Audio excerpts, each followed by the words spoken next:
Welcome to the Now, here's Freeman and Fox on the Sports Brothers Radio Network. What's happening, everybody? It's Jeff Fox, E.W. Freeman, Gigi Fontaine, Freeman Fox, the Sports Brothers Radio Show. We are live here at the American Airlines Arena. It is Heat Media Day, and we're about to find out how it's going to go down as we go into the new season, guys. You excited? Yep. I'm just excited about the unknown. I mean, we truly just don't know what's going to happen. So I'm predicting we're still a 500 team. Predictions already. Already, and it's only media day, but this is going to get exciting. We're going to get some interviews with the players, hopefully some coaches, and we'll see how this goes down. It's Heat Media Day 2016. We can't wait to get it started. All right, stick around, everybody. We'll find out more right here on Road to Fame TV. All right, folks, Freeman Fox, Jeff Fox here at E.W. Freeman as well, and we're here with an old friend, Eric Spolster, recently married. First of all, congrats on the married life. Let me see it. Pretty basic. No bling bling? Nah, that's not my style. Nah. I don't wear any other rings. You don't even wear the championship rings? No. It's the only ring I've ever worn. What's it been like so far as the marriage life? Marriage life has been great. You know, I've gotten a lot of marriage advice from married people. Mm-hmm. Most of it has been the don'ts. Right. Don't do this, don't do that. But we've had a terrific summer, a great honeymoon in Italy, so we want to keep the momentum going. Right. But it's been a great transition so far. All right. Here's, take a little advice from me, all right? First thing you say, honey, you were right, I was wrong. I apologize. Remember that? You'll be a happy man for life. Yeah, I'm learning that. You know, I gotta put my pride away, but I've been learning that. Going into this season, man, 13 years you've had Dwayne Wade here, almost like a security blanket, having that guy. And I'm thinking late in the fourth quarter, close game, who's going to be that comfort blanket for you? We don't know right now, but we have a lot of guys that have potential to grow. And that's the thing, just from the business side of it. You know, because obviously there's a big personal side to that. When you have an opportunity to work with somebody for 13 years and see them, each of us, grow inside and outside the game, that that you can't deny it, and I think it's okay to admit it. I'm going to miss Dwayne. Right. It was strange walking in here on a media day and not having him here. Mm-hmm. It's strange, and I texted him when I first saw him in a Chicago Bulls jersey. I said, that does not look right. But from the standpoint of this team, it's also, you have to be open to a different path. Mm-hmm. And there's a lot of room for growth with this team. We feel very confident about the group we were able to retain and have guys that are young veterans that have already won, and that's Goran Dragic and Hassan Whiteside, to blend them in with a really exciting young core that we haven't had here for a long time. Mm-hmm. But a group that Heat Nation feels very excited about. Justice Winslow and Josh Richardson and Tyler Johnson. For me personally, I'm really grateful that we were able to retain our captain in UD. So if we're going to really develop new players into this culture, well, you better have a guy that you just show him a picture and you say, that's the Miami Heat culture, is Udonis Haslem and Josh McRoberts. So now when we're infusing this with a lot of young, exciting, athletic, new talent that are coming from other places, at least we have a foundation. We have a culture. A lot has changed within the team, but the coaching staff and the staff here and our culture, our way of doing things is still the same. So there is some structure and stability, but there is some unknown that makes it invigorating. What's one of the most surprising things that you were making from D-League and all that stuff, and to here? Anything that surprised you? No, not really. At the end of the day, still playing basketball, same court. It's just the athletes that you're playing with they're superior and they're one of the best in the world. So just want to see how good you are when you want to play against them night in and night out. How important was Summer League for you? Because I watched this team, Summer League, and I couldn't help but notice you. Like, you make your presence known on the basketball court. Tell me about your style. What motivates you? What motivates me is just being hungry. Never was given anything growing up, so I had to take it. So that's just how I play. I play with that chip on my shoulder, and I will continue to play like that for pretty much my career. And just the Summer League in general was a big step, because last year I was watching Summer League. I was hurt. I wasn't able to play, and just being able to play, it made me made me better. It made me like see things that I could work on, see things that I was good at, and just give me a little stepping stone for this training camp and get ready to get prepared, play with these guys.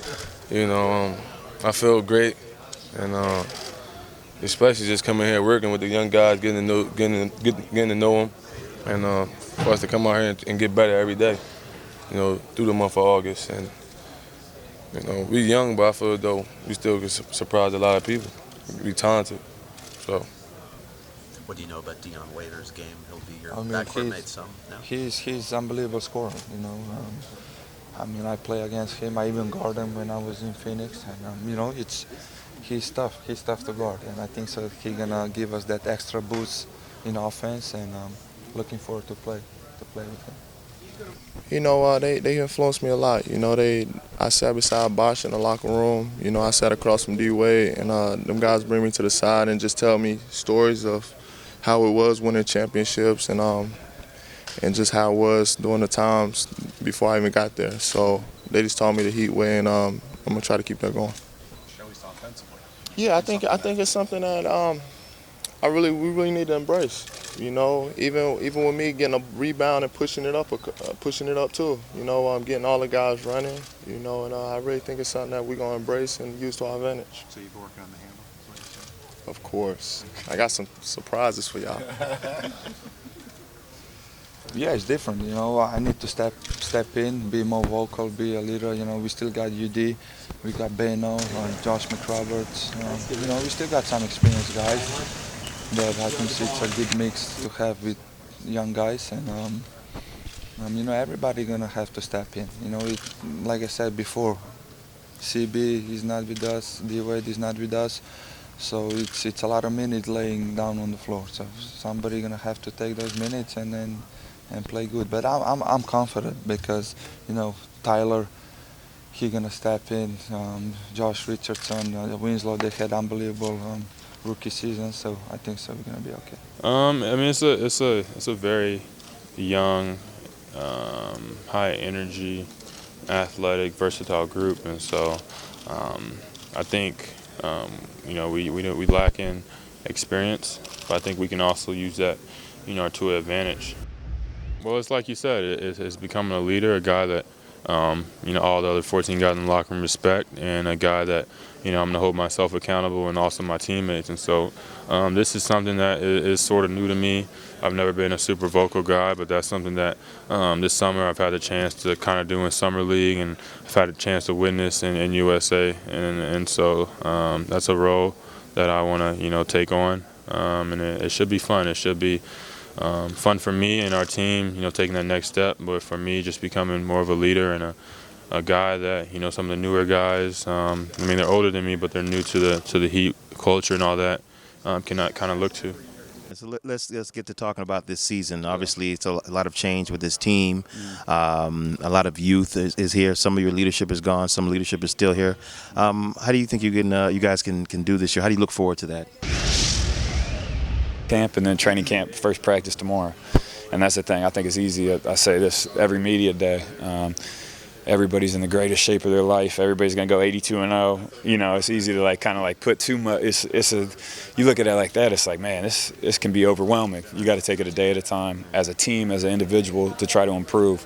And look at it like that. We don't know what. Nobody knows what they have yet until you get into camp and you start working together. As far as my off-the-wall question, you guys know I'm crazy, but I won't ask anything too crazy. Empire or power? Power.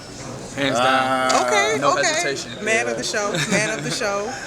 You did say you play where you work, so you didn't do anything. Was there anything fun? Did you go to live, you know, something that you were just dying to do? Oh, man. I didn't listen to many rap songs to talk about it, but yeah, I definitely been to it. I wasn't overly overwhelmed with it, but it was still, you know, it was some fun times. Don't get overwhelmed. I won't. All right, guys, that's it for G-Talk. All right. Sports Brothers, we are here and we're rolling. Heat Media Day, Jeff Fox, E.W. Freeman. We're here with Tyler Johnson. I don't know if you heard the new 50 Cent song, I'm the Man. Well, you the man now, Tyler. So how do you feel about it going into this season? I'm excited. It's a new challenge. You know, it's a big-time turnover here in the Heat, and I'm excited for the new opportunity.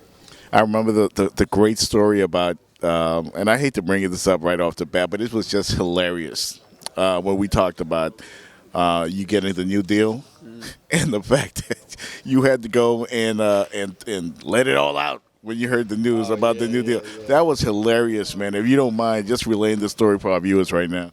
Well, I mean, you got to think the last 2 years before this last summer, I'm coming in trying to make a team. You know, so I'm having to fight from the very bottom just to get on the roster, and then I turn around this year and I'm signing for $50 million. You know, it's just a whole bunch of emotions. It just all came up at once. I didn't know necessarily how to react or how to take the news. Of course, I was excited, but it was just too much emotion coming up at once, and so it had to come out. One way or the other, right? Exactly. That was hilarious, man. 13 years, man, Heat fans have had the comfort of knowing we had Dwayne Wade here. He's no longer here. Just getting the news, CB, in all probability won't be here as well. We got a team of unknowns, and you've had to fight to get to where you are now.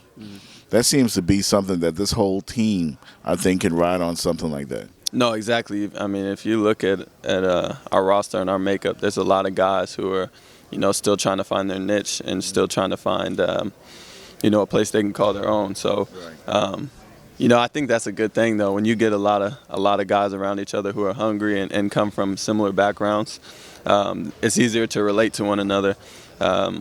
So the expectation of you can hold each other to a certain standard because we're not superstars, but we're trying we're trying to head in that direction, and so we have people that we can kind of go through that process with and kind of figure it out together. You're not just wandering on your own. We just got through with a long day, fun day, interviewed the coaches, the players. I still think we're going to be a 500 team, especially now after talking to everybody. What do you think, Jeff? I love the us against the world attitude. We'll see. The Sports Brothers, Freeman and Fox, Gigi, we'll all be here. All right, we can't wait to see it. Thank you guys for joining us right here on Road to Fame TV. We'll check you out next time.